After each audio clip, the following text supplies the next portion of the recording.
En cuanto a Eva, nuestra abuela materna, se ha estudiado una parte específica del patrimonio genético transmitido únicamente por la madre y que escapa a la mezcla genética. Para determinar el origen geográfico de nuestro ancestro, es decir, el jardín del Edén, hubo que encontrar la secuencia genética la más antigua, la secuencia ancestral. Se compararon las secuencias estudiadas con el cromosoma Y del chimpancé. Este primate exterior al grupo de los hombres posee un ancestro común con los hombres, más antiguo que Adán. De todos los cromosomas Y humanos estudiados, el que tiene la secuencia la más cercana al chimpancé es el más antiguo. ¿Saben? Las diferencias entre grupos humanos son muy débiles. Tengo que agregar esto de inmediato porque hay algunos ahorita que están sacando consecuencias racistas. Este programa no está hecho para ellos. En el planeta, una mayoría de hombres poseen la secuencia genética situada justo después de la secuencia ancestral sobre el árbol genealógico. Se llama secuencia derivada. En cambio, solo se encuentra la secuencia ancestral en algunas poblaciones africanas. Conclusión. Sapiens sapiens nació en África.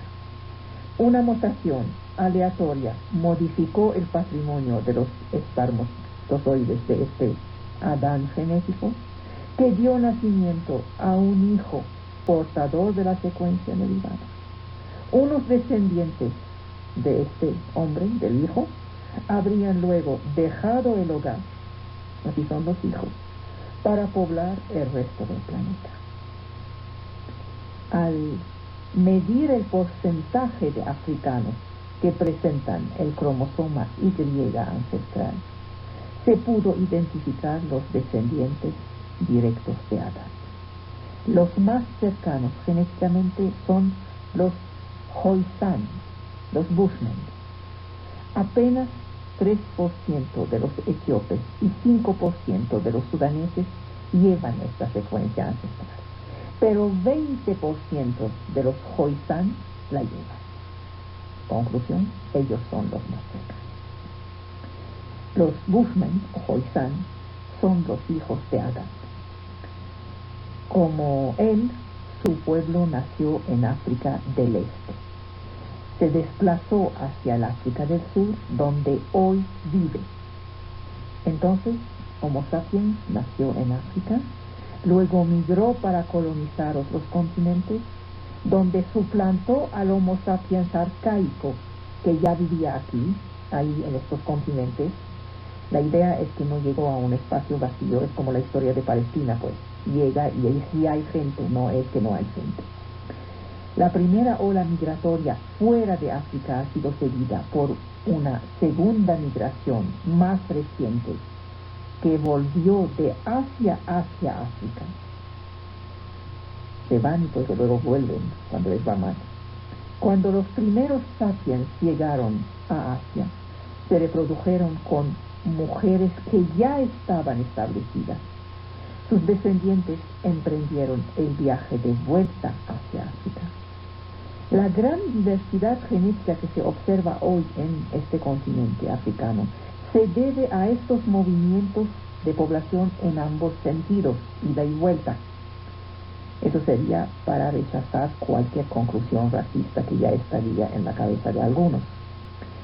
Hombres y mujeres se han desplazado además de manera diferente. Los hombres migraban solos sobre distancias grandes, total no cargaban a hijos. Las mujeres efectuaban trayectorios más cortos para reencontrar otros grupos, no para abrir camino. Algunos investigadores suponen que Homo sapiens nació en varios lugares distintos. Otros prefieren el origen africano único. El descubrimiento de Adán sería la idea de estos segundos. Pero todos están de acuerdo en que el ancestro de Homo sapiens sapiens, el Homo erectus, nació en África y de ahí migró hacia otras lares. Luego, ¿qué pasó? ¿Cómo es que evolucionaron esos homos? ¿Y cómo se ha poblado la Tierra? Primera hipótesis, la del origen multiregional. Todas las poblaciones actuales serían el punto de llegada de varias evoluciones locales, es decir, que habríamos partido todos de diversas poblaciones arcaicas que descienden de Erectus, pero ya estaban dispersas en la Tierra. Los estudios recientes contradicen este modelo. Estos estudios recientes van en el sentido de la hipótesis out of Africa, el origen único, fuera de África. África sería la única cuna de la humanidad moderna. Y saben, no fueron muchos los que salieron. Los aventados siempre son muy pocos. Se supone que apenas fueron unos 500 cazadores recolectores que habrían dejado el hogar para ir a vivir y multiplicarse en otros continentes. Habrían simplemente reemplazado a las poblaciones arcaicas. Esta larga marcha tomó varias decenas de miles de años. Partiendo de África hace 100.000 años más o menos, mis más o menos significan una variación de unos 30.000 años, no se preocupen. Y luego nos hacemos más chicos de 6 meses o de un año. Una primera tribu atravesó el istmo de Suez para llegar al Asia Occidental, es decir, Medio Oriente. Dejando la misma región, otro grupo habría alcanzado el Yemen actual, luego habría seguido su camino hacia el Asia del sureste, aprovechando las glaciaciones que habrían bajado el nivel de los mares. Estos nómadas pudieron colonizar Nueva Guinea y Australia hace cuando menos 40.000 años. El origen de los primeros americanos sigue siendo poco claro. Esto les interesa directamente. El origen de los primeros americanos se sitúa entre, miren qué precisa, ¿verdad? Rigor científico, entre 13 y 35.000 años. Está bonito, ¿verdad? Es seguro que llegaron por el estrecho de Bering, pero ¿de dónde venían? Del noreste de Siberia, dicen unos, de Mongolia, dicen otros. Ambas hipótesis resultan del análisis de una parte específica del patrimonio genético humano, que se transmite únicamente por la madre. Somos hijos de la madre, quizá esto explique mucho la forma de ser nuestra, por lo que solo se reflejan las migraciones femeninas. Parece que nuestros ancestros se han desplazado a ritmos diferentes, según eran, les dije, hombres y mujeres, para reconstituir la historia de la conquista de los continentes. Los biólogos analizan las diferencias genéticas entre las poblaciones humanas actuales, y estas ínfimas variaciones llevan la huella de todo nuestro pasado. El aspecto físico de los grupos humanos no dice nada, que nariz, que cabeza chata, que colorcito. Por ejemplo, el color de la piel o los rasgos del rostro resultan de la influencia del clima. Hay que buscar entonces en nuestro patrimonio genético aquello que no está sometido a presiones externas. Todos los tipos de secuencias genéticas están presentes en todas las poblaciones. Solo su frecuencia varía de un grupo a otro. Esta variación puede depender de la distancia geográfica que separa estos pueblos. Es más elevada cuando la divergencia de los pueblos es más antigua. Es la población originaria la que posee la mayor variación genética. Los emigrantes, poco numerosos, les dije unos 500, solo han llevado con ellos una parte de estas diferencias genéticas. Y a cada separación del grupo su diversidad genética se ha encontrado cada vez más reducida. Así, el estudio estadístico del genoma de los hombres que viven hoy permite reconstituir la historia del poblamiento de las regiones del planeta. Excepto los vascos, los fineses y una parte de los bálticos, todos los europeos son los descendientes de un pueblo de campesinos que vino del Medio Oriente y que se expandió como una gigantesca amiba todos los años hasta el Atlántico. El principio de esta conquista pacífica del oeste se sitúa cerca del año 7500 AC.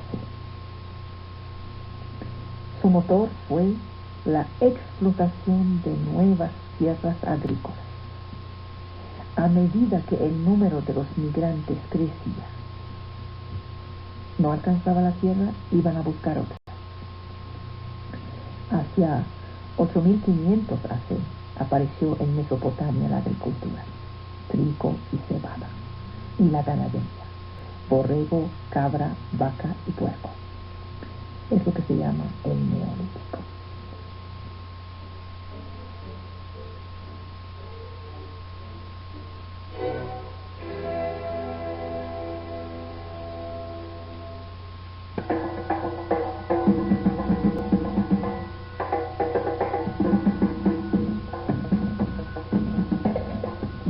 ¿Saben a cuánta velocidad corrían esos ancestros nuestros al conquistar la tierra?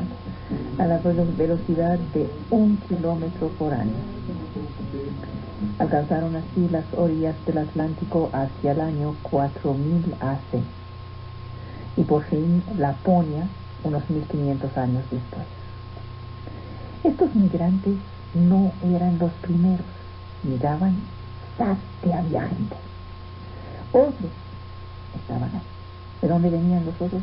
Pero por supuesto también del Medio Oriente. Los del Medio Oriente somos muy viajeros. Finalmente, si le buscamos mucho, todos ustedes vienen del Medio Oriente. Así que saludos, queridos turcos.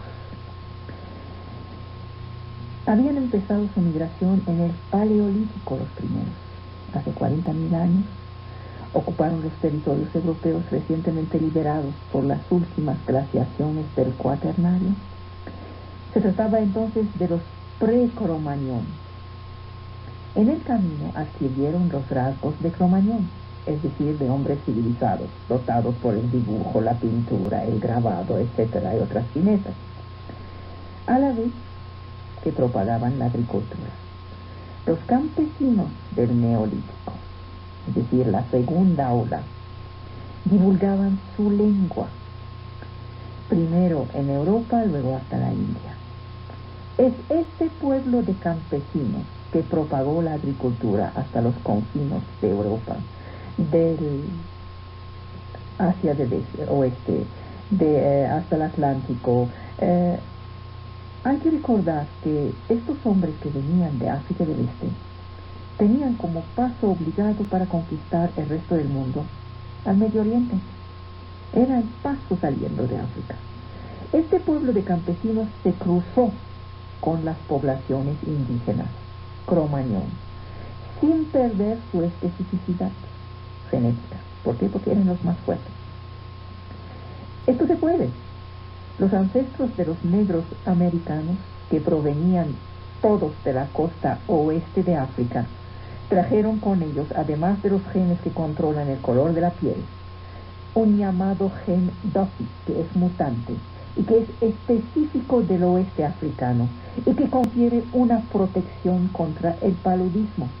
Hoy, 300 años después de las grandes razzias que hacían los negreros en África para traer a los esclavos, las 3/4 partes de los negros americanos siguen poseyendo este gen mutante, mientras que el 4 restante se volvió sensible al paludismo. ¿Por qué? Porque se casaron mucho con los blancos que había ahí. De estos estudios genéticos se han podido sacar leyes. Cuando los grupos humanos se alejan de la población madre, los genes los menos frecuentes disminuyen a cada generación y acaban por desaparecer, mientras que los más frecuentes se refuerzan. Es lo que los científicos llaman la deriva genética. Los genes no se disuelven como en el agua de un río. Son seleccionados en función de su frecuencia. Hay correspondencia entre lo genético y lo cultural.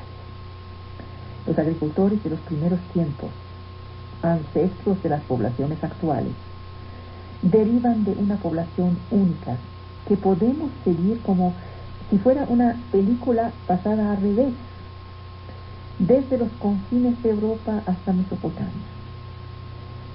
Solo el País Vasco, Finlandia y los países bálticos de origen finesa son excepción.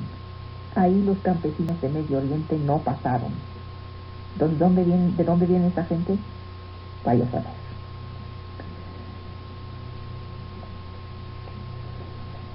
¿Por qué? Pregunta fea, ¿no? Pregunta que nos hacemos todos los días. ¿Por qué la civilización tecnológica, agricultura, ganadería y todo lo demás, por qué nació en Medio Oriente? ¿Por qué no en América? ¿Por qué todo lo que hace lo que llamamos hoy civilización humana nació en el Medio Oriente? ¿Por qué en China y no en África? ¿Acaso había superioridad de los habitantes de esta zona? Pues no. Era por las características geográficas que han favorecido la invención de la agricultura. Hace 13.000 años, Sapiens sapiens ocupaba la casi totalidad del planeta ya lo había hecho. Todos los hombres vivían de la cacería, de la caza y de la recolecta. ¿Por qué en esta aparente igualdad nacieron civilizaciones tan diferentes? ¿Por qué a final del siglo XX hay unos que llegan hasta la luna y otros que todavía andan cazando hierro? Viene del invento de la agricultura, que coincidió con una formidable explosión demográfica, ayudada por una vida sedentaria. Los cazadores-recolectores son nómadas. En su búsqueda de la presa, deben cargar con jóvenes niños. Para poder hacerlo, están obligados a no tener muchos hijos.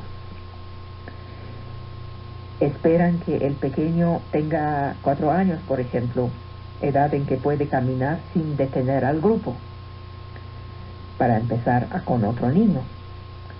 En cambio, los primeros agricultores que habitan las aldeas tienen niños seguidos. La comida está asegurada, no hay que correr detrás de ella, está aquí, pegada a la tierra. Se vuelven numerosos. Al volverse numerosos pueden especializarse. Hay uno que se vuelve herrero, y otro que se vuelve carpintero, y otro albañil, y otro campesino, y el otro guerrero, y el otro se pone a estudiar. Los campesinos alimentan los diferentes oficios que perfeccionan sus habilidades e inventan la tecnología. Entre ellos se encuentran guerreros, jefes. Es la agricultura que ha engendrado las organizaciones políticas y económicas complejas y jerarquizadas. Es la agricultura que ha inventado la civilización a la vez que la desigualdad entre los hombres. Van juntas, no hay manera de separarlas. La igualdad existe donde no hay especialización humana. Los lugares de origen de la cultura vegetal son múltiples. El más precoz se sitúa en Medio Oriente, en este creciente fértil hace 10.500 años. Los primeros agricultores se han puesto a cultivar plantas salvajes: trigo, avena, lentejas, chícharos. 1000 años más tarde, los chinos, que ignoraban todas estas experiencias medioorientales, domestican el arroz y el mileto. La agricultura nace así en diversas épocas: en México, en los Andes, en el este de Estados Unidos, en el Sahel, en África del Oeste, en Etiopía, en Nueva Guinea, porque la producción de comida ofrece una ventaja inmediata a sus inventores. Ahora, ¿por qué esta empezó en algunas zonas y no en otras? ¿Acaso sus hombres eran superiores a los demás? No. Si la historia de las poblaciones ha seguido cursos diferentes, es porque existían diferencias en sus medios, no porque había diferencias entre las poblaciones. Hace 13.000 años, el fin de las glaciaciones ha cambiado el clima, lo que suscitó una explosión de la diversidad biológica en el creciente fértil. Aparecieron las cereales salvajes en el origen de los futuros productos agrícolas. Los inviernos húmedos, seguidos por largos veranos secos y cálidos, en un clima generalmente templado, seleccionaron las plantas anuales.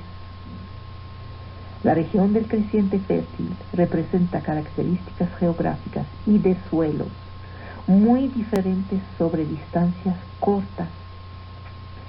La multiplicación de los medios favoreció la aparición de vegetales varios, con crecimiento escalonado en el tiempo.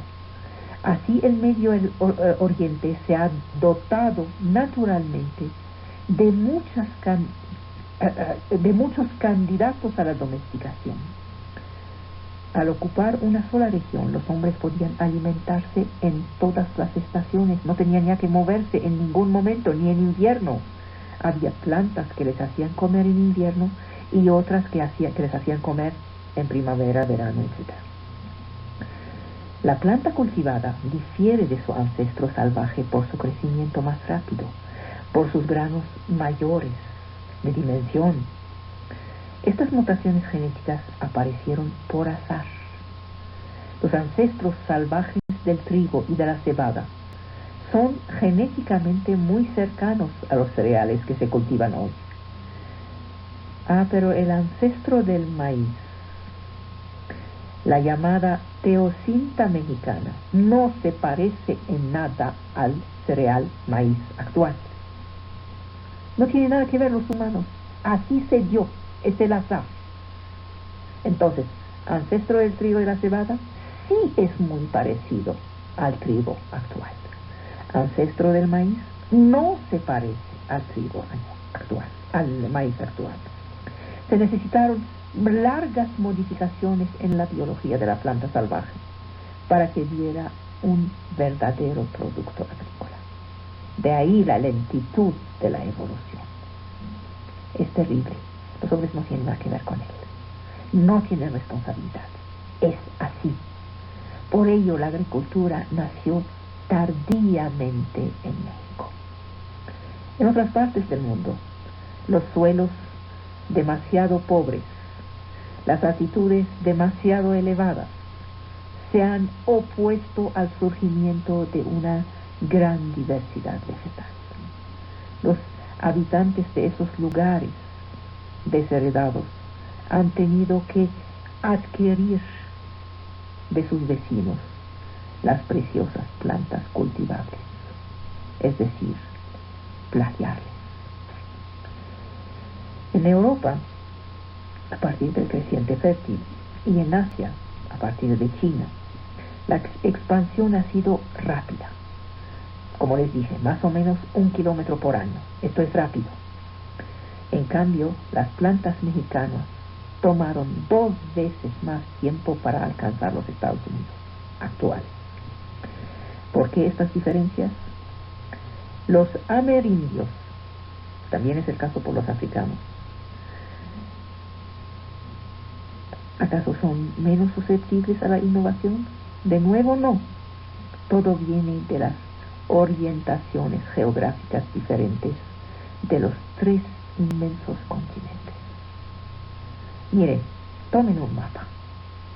Las orientaciones geográficas van este-oeste para Eurasia, pero van norte-sur para África y América. Es sobre el eje este-oeste que los agricultores del creciente fértil han buscado otras tierras de cultivo. La línea horizontal. En el caso de América y África, la línea era vertical. Rápidamente, los de Medio Oriente migraron a lo largo de la misma latitud, donde han encontrado características climáticas idénticas a las de su lugar de origen. Los americanos y africanos tenían las cosas totalmente diferentes. Las migraciones se hicieron en línea horizontal, latitudes diferentes, climas diferentes, suelos diferentes, lluvias diferentes. No es lo mismo ir a una casa que ya se conoce que ir a una casa totalmente diferente. Para los de Medio Oriente, lo largo, la duración del día era la misma. La pluviometría, la lluvia era la misma. Las variaciones de estaciones eran las mismas. Estas son las señales que la planta necesita para germinar y desarrollarse. Desde el principio, los cereales del creciente fértil eran genéticamente adaptados a las nuevas regiones agrarias eurasias. En cambio, los campesinos de América y de África se han topado con las barreras climáticas de los desiertos y las regiones tropicales, debidas a la orientación norte-sur de estos continentes. Les estaba diciendo por qué fue más lenta la difusión de la agricultura en América y en África en relación con Medio Oriente y Europa. Por estas mismas razones, la expansión de la ganadería fue lenta. Miren, ¿saben cuántas especies de animales han sido jamás domesticadas en el mundo a lo largo del tiempo? No saben. Unos pobres míseros 14. Solo 14 especies de animales han sido jamás domesticadas. Y fíjense que las más útiles para el hombre, vaca, borrego, cabra, cerdo y caballo, provienen del Medio Oriente, del creciente fértil. No es lo mismo tener a una vaca que a un guajolote. Además de los cereales, los primeros campesinos disponían 500 años más tarde de carne, lana, productos lecheros, medios de transporte, medio de combate. Estas riquezas están asociadas, por supuesto, a su lado feo. Les dije 1000 veces, cada avance se paga con un precio caro. ¿Cuál es el lado feo? Las bacterias y los virus. ¿No? Los agentes patógenos más terribles, viruela, gripa, tuberculosis, son todos derivados de gérmenes que infectan a los animales domésticos. Al encerrar el ganado, los primeros ganaderos favorecieron la difusión de los microbios en el seno de los rebaños. Luego, progresivamente, bacterias y virus evolucionaron para solo infectar a la especie humana. Porque los eurasianos habitaban desde milenios con su ganado, lograron inmunizarse contra algunas enfermedades. Pero qué arma más temible para acabar con las poblaciones de otros continentes que no saben de esos virus, que no han convivido con ellos. Es lo que pasó en 1492, cuando Cristóbal Colón descubre el Nuevo Mundo. Más que las armas de fuego fueron la varicela, la gripe, el sarampión y el tifo los que acabaron con las poblaciones precolombinas. En un país extraplano, sin la menor colina para animar el horizonte. Un cielo puro durante 9 meses por año. Un pastor con insomnio, se puso a contemplar la noche. Estamos en Caldea, hace 5.000 años. Noche tras noche, este caldeano observó las estrellas. Vio cómo la bóveda celeste daba vueltas siempre a la misma velocidad.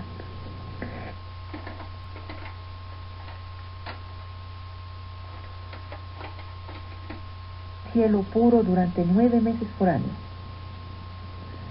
Un pastor con insomnio se puso a contemplar la noche.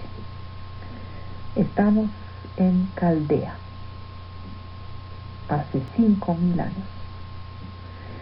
Noche tras noche, este caldeano observó las estrellas.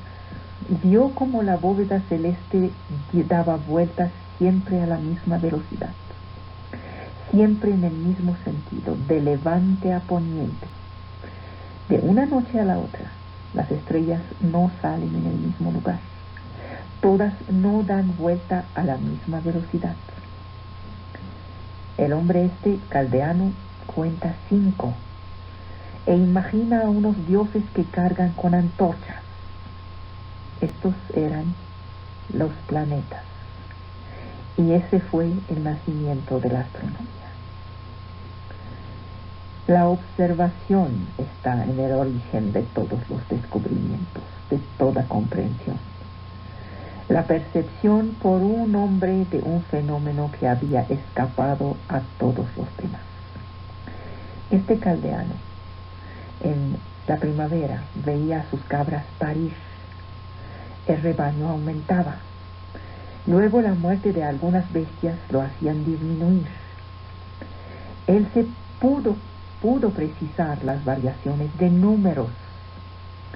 La composición del rebaño podía ser representada por un número, haciendo corresponder un guijarro a cada cabeza. En latín, calculus significa guijarro. El movimiento siguiente será aplicar una palabra diferente para precisar. 1 cabra, 2 cabras, 3 cabras. Esto era un esfuerzo de abstracción inmenso para encontrar lo que hay de común entre 3 cabras, 3 arbolitos y 3 noches.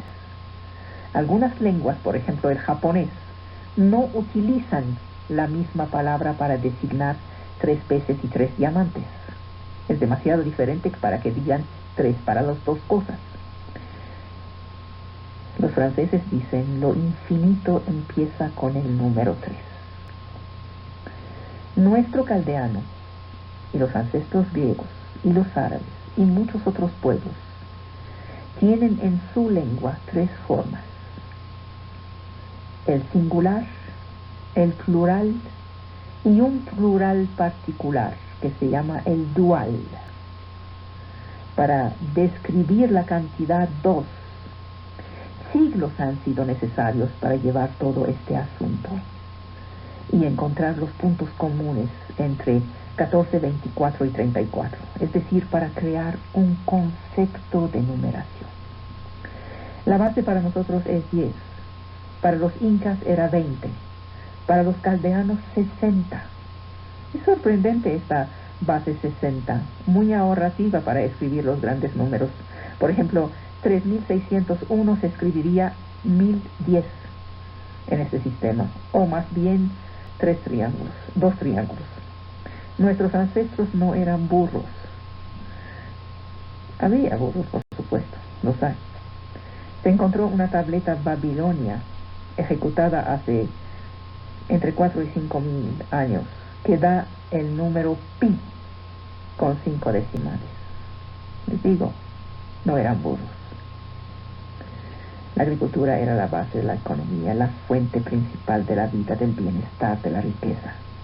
Sus métodos, sus técnicas se desarrollaron mucho antes del 3er milenio, pero el único manual agrícola que hemos encontrado hasta hoy data del 2º milenio hace. Es una tableta de 7.5 por 11.5 centímetros. El documento entero tiene 108 líneas. Se trata de una serie de instrucciones que dirige un agricultor a su hijo. Estos consejos hablan de las actividades agrícolas anuales, desde la inundación de los campos en mayo-junio hasta la cosecha en abril-mayo del año siguiente. Ya se conocía en la antigüedad dos famosos tratados de agricultura, los trabajos y los días de Hesiodo y las geórgicas de Virgilio. Pero la tableta sumeria les ganó a todos en vejez, en tiempo. Sus consejos conciernen los trabajos que se deben hacer para tener una buena cosecha. Primero hay que irrigar, que el agua no suba demasiado al cubrir los campos, dice el texto. Cuando se retira el suelo húmedo debe ser preservado del paso de los bueyes y otros. Se le debe desherbar. Habrá que hacer 8 rayas en cada banda de tierra de 6 metros. Las semillas deben ir a una profundidad siempre igual. Hay que regar las jóvenes plantas.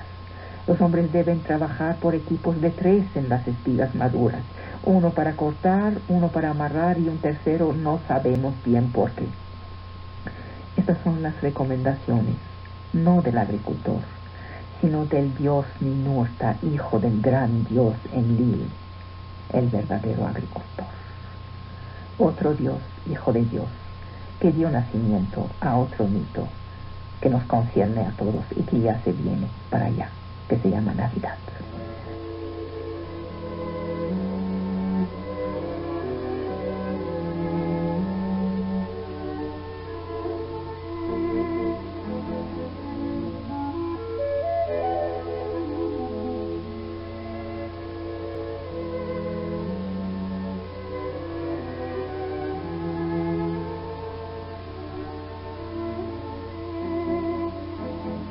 La sombra.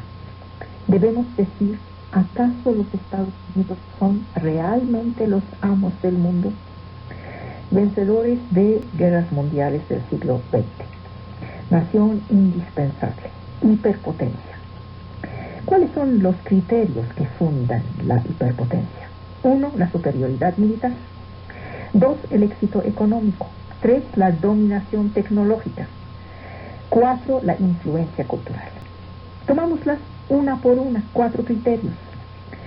El presupuesto de la defensa disminuyó desde 1990.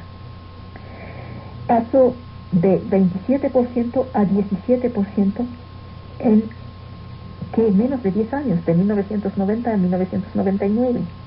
El personal militar en el extranjero pasó de 609,000 a 225,000. Aún hay 1,4 millones soldados, a los cuales hay que agregar 1 millón de guardias nacionales y 730,000 civiles del Departamento de Defensa. La segunda flota en el Atlántico, la tercera en el Mar de China, la sexta en el Mediterráneo, la séptima en el Pacífico Norte, dan la impresión que estamos rodeados. ¿Para qué están? El objetivo es disuadir todos los adversarios potenciales de Estados Unidos de lanzarse en una carrera armamentista como lo había hecho la Unión Soviética entre 45 y 90. Luego, alcanzar el objetivo de 0 muerto en las intervenciones exteriores, es decir, reducir al adversario por la precisión de la información y por los golpes masivos de los bombarderos y misiles. Luego, por supuesto, y eso los europeos lo saben, prohibir toda emancipación de Europa en el seno de la OTAN. Los Estados Unidos exportan armamento. Esta exportación subió a cerca de 16,000 millones de dólares en 98, es decir, la mitad del mercado mundial. El éxito económico es el segundo pilar de la hiperpotencia. Bien, ¿de qué se trata?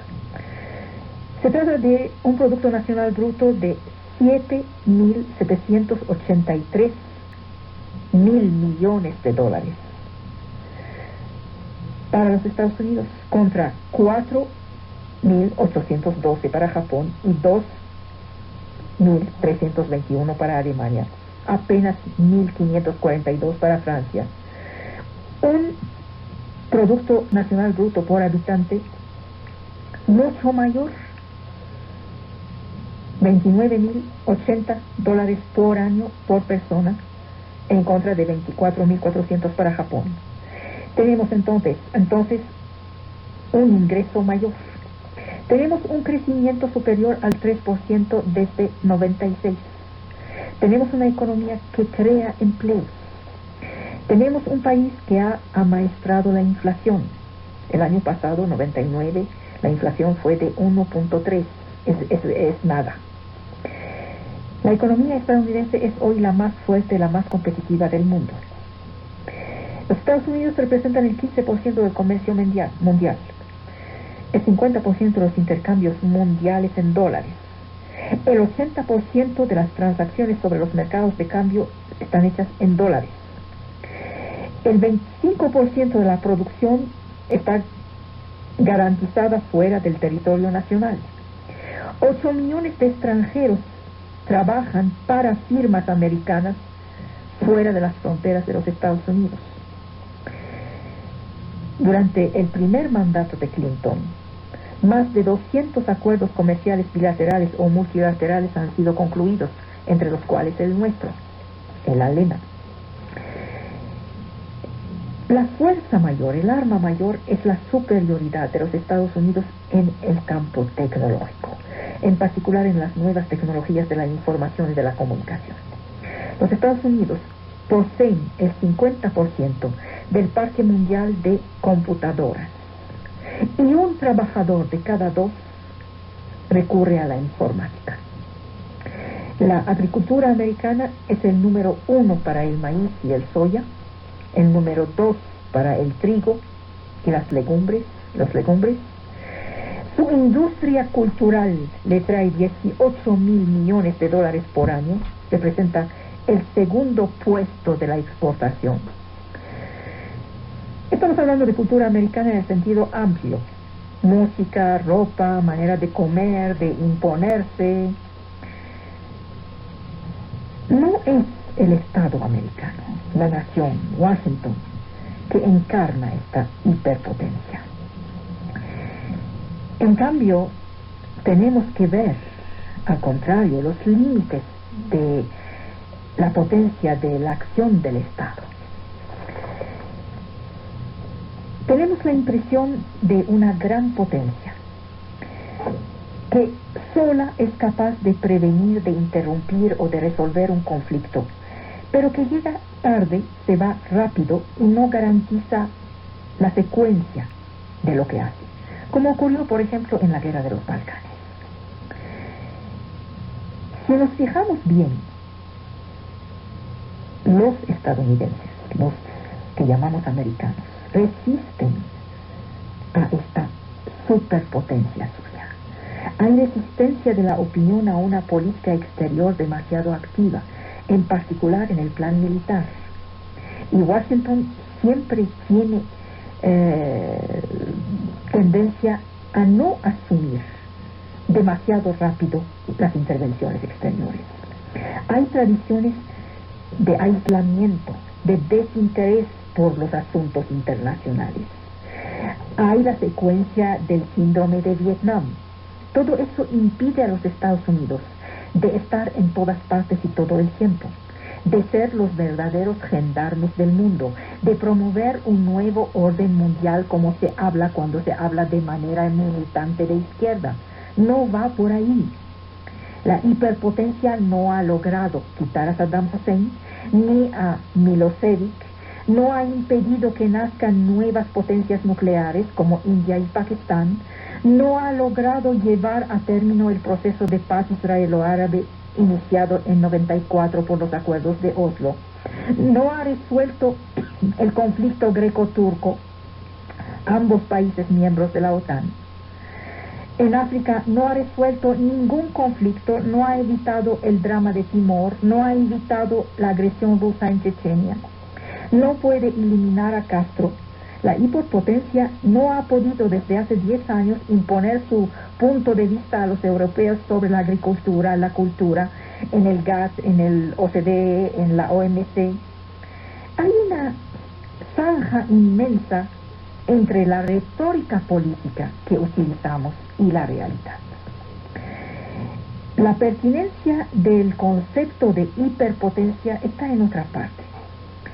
No está en los atributos clásicos de la potencia: Estado, de diplomacia, ejército, voluntad de dominio, como lo fue, por ejemplo, el caso de la Francia de Napoleón, de la Inglaterra de Gladstone, de la Alemania de Hitler, de la Unión Soviética de Stalin. La dominación resulta del peso de los individuos, de la sociedad civil, de los jefes de empresa, de los medios, de la cultura. Sus vectores son Bill Gates, Microsoft, Ted Turner y CNN, Jack Welch y la General Electric, Walt Disney y la Coca-Cola, la ceremonia de los Óscares, la firma Levi's, McDonald's, Steven Spielberg, el inglés como lengua universal, los sitcom televisados, una sociedad civil movida por el dinamismo individual y el optimismo colectivo. Un modelo que se está imponiendo a todos. La hiperpotencia no es el Estado americano, sino una combinación material e inmaterial que no tiene nada que ver con las lógicas tradicionales de la potencia. Y esto vuelve evidentemente obsoletos todos los remedios habituales a las situaciones de dominación. Está triunfando una suerte de romanidad extendida al conjunto del globo, pero es diferente de la retórica política que escuchamos y que no vale un clavo. Por eso sus soluciones no sirven.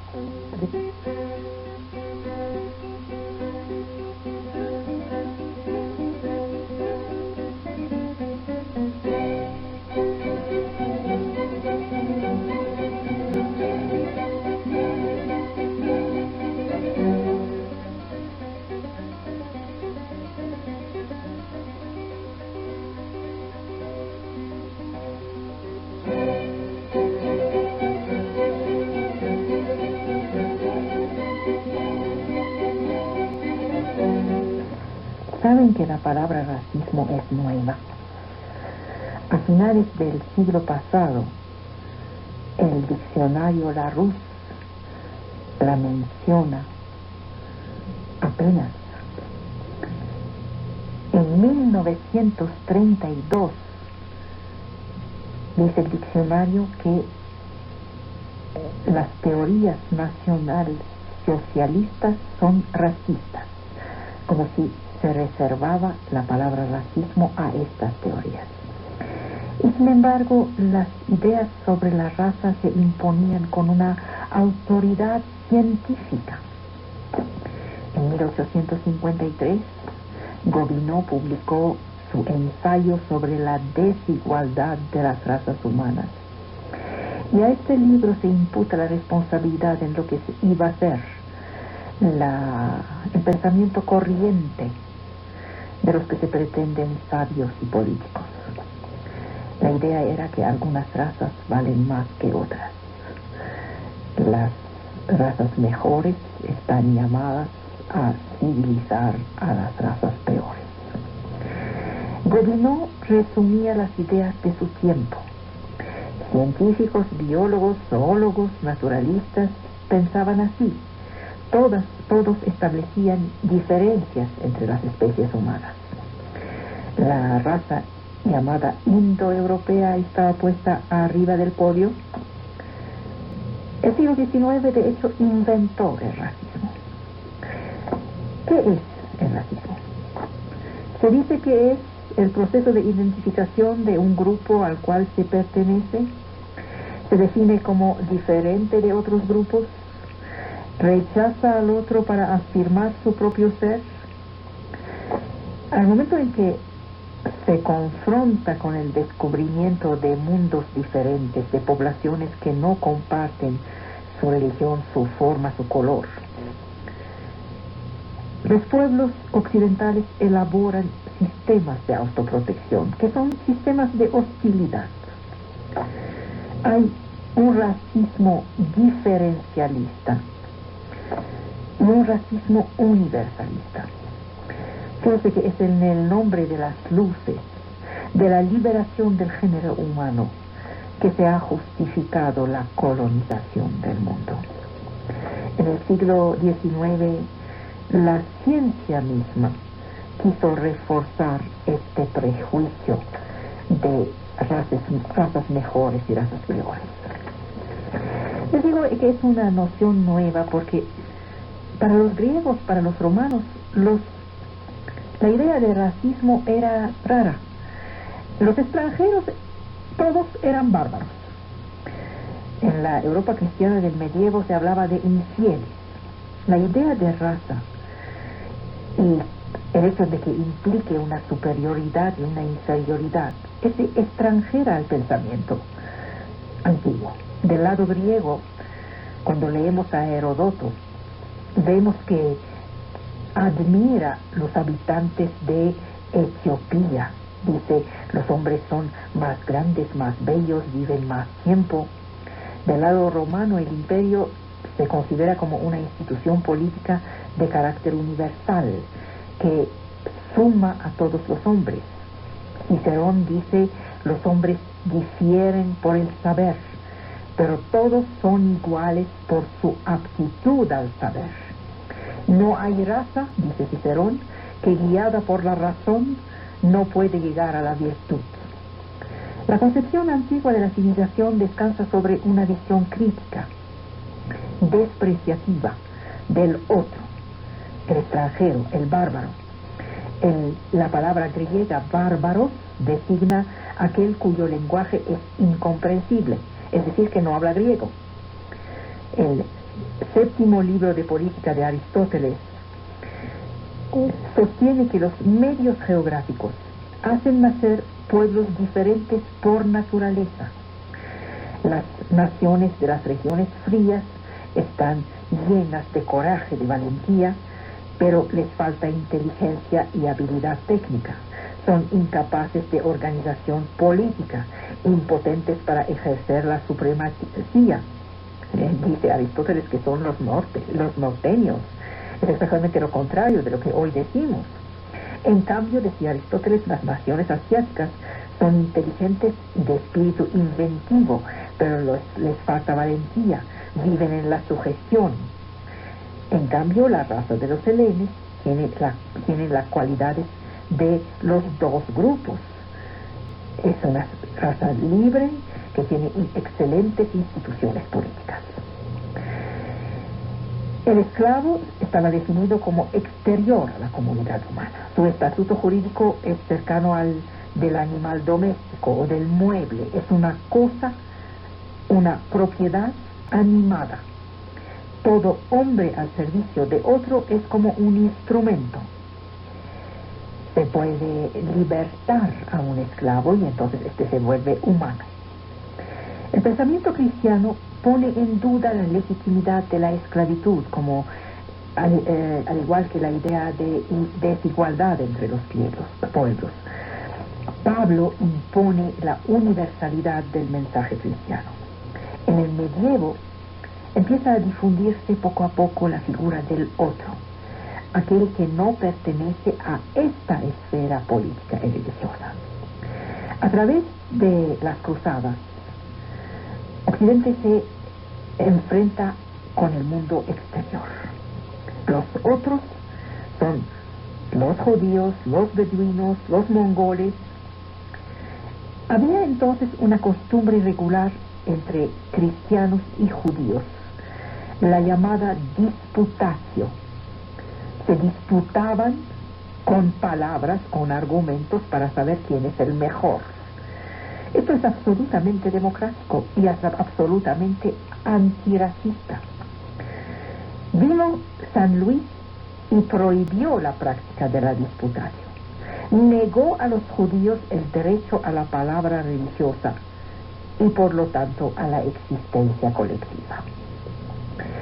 Había la misma visión despreciativa hacia los beduinos. Se decía que su bestialidad es manifiesta, que tenían una falsa creencia. Se decía que los mongoles comen y tienen sexo de una forma bestial. Así empiezan a dibujarse los esquemas de la exclusión en el imaginario medieval, lo que no lleva todavía a prácticas de segregación. Los periodos de represión alternaban con la tolerancia o la indiferencia. Luis 9. Se sintió investido de una misión sagrada de purificación en el nombre de una fe exclusiva que rechaza a todos los impuros hacia el exterior de la cristiandad, es decir, los musulmanes, como en el interior del reino, es decir, los judíos. Tenía abominación por los judíos. San Luis multiplicó los edictos contra los judíos. Dio la orden de quemar el Talmud, ordenó la expulsión de los judíos, los obligó todos a llevar una insignia sobre la ropa. En la España católica las prácticas han sido más radicales. Es ahí que fue inventado un sistema de exclusión fundada sobre la pureza de la sangre. Este sistema funcionó hacia los judíos, los moriscos y los indios. Bajo la presión de una intolerancia que surgió de las clases populares, se rechazó a los judíos y este rechazo se tradujo por una legislación. Desde 1312, el Concilio de Zamora pidió la aplicación hacia los judíos de las leyes restrictivas, reclamó su encierro en unos guetos y imponerles signos distintivos en su ropa. En 1449, en Toledo, el pueblo armado impuso el primero de los estatutos de la sangre. En Córdoba, en 1474, el pueblo obligó a echar a los judíos de la ciudad. A finales del siglo XV, los estatutos de sangre se multiplicaron. En 1556, el Consejo de Castilla aprobó el Estatuto de Pureza de Sangre de la Catedral de Toledo. Hasta el siglo XIII, una tolerancia relativa había garantizado una cierta cohesión de las tres principales comunidades, cristianos, judíos y moriscos. Pero este equilibrio fue roto en 1212, con la victoria de los cristianos en las Navas de Tolosa. Y los judíos fueron sus primeras víctimas. Escobar del Corro construyó una teoría pseudogenética sobre la impureza de la sangre judía. La sociedad, la iglesia y la monarquía españolas fueron confrontadas a un choque nuevo con el descubrimiento de América y de sus habitantes. El encuentro con los pueblos desnudos era algo inaudito para ellos. Se preguntaron si América era el Edén o el infierno, si los salvajes eran buenos o malos, si eran incluso hombres, si pertenecían a razas inferiores. En 1537, con su Bulla Sublimis Deus, Pablo III proclamó que los indios eran verdaderamente hombres. Es posible dibujar algunas de las etapas de la historia del racismo, y es lo que estoy tratando de hacer hoy. La palabra raza, como les dije, es de uso reciente. De hecho, dataría de finales del medievo. Viene del latín ratio, que significa especie, categoría, pero también descendencia. De ahí el sentido de linaje, de familia. Las razas existen en los hombres y en los animales. ¿En qué sentido esta palabra estaba entendida? En los siglos XVI al XVII, la raza es entendida como el conjunto de los rasgos específicos, aptitudes, predisposiciones que relacionan a los ascendientes con los descendientes, de generación en generación. Es decir, raza es idéntica a familia. Existen buenas razas y malas razas, lo que significa bien nacido y mal nacido. Desde la cuna hay una diferencia de naturaleza que separa y opone unos a otros. Raza es un instrumento que permite pensar la jerarquización y la desigualdad social. La inferioridad social se concibe como inferioridad natural. La palabra orden tenía un sentido muy cercano a la palabra raza. Designaba todo un grupo de hombres que ejercían las mismas actividades, tenían el mismo tipo de vida y se beneficiaban de la misma estima social. Unos tienen que obedecer, otros tienen que ordenar, dar órdenes. Y se identificaba la nobleza con la raza superior. Esto siguió hasta finales del siglo XVIII. Se hacía descender los nobles de los conquistadores de los países, grandes guerreros francos o germanos, vencedores de la Galia romana en el siglo V y VI.